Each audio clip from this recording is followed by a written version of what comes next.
মুর্শিদাবাদের রঘুনাথগঞ্জে রামনবমীর মিছিল ঘিরে উত্তেজনা, ভাঙচুর ও অগ্নিসংযোগ। মুর্শিদাবাদের রঘুনাথগঞ্জের ফুলবাজার এলাকায় রামনবমীর মিছিলকে কেন্দ্র করে ব্যাপক উত্তেজনা ছড়ালো। ঘটনায় একাধিক দোকানে ভাঙচুর ও অগ্নিসংযোগের অভিযোগ উঠেছে।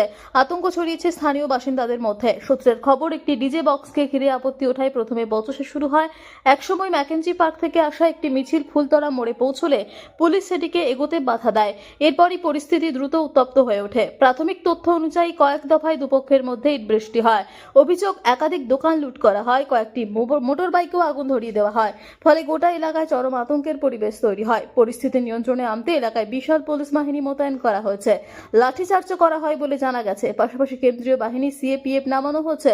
বর্তমানে এলাকায় টানটান উত্তেজনা বজায় রয়েছে।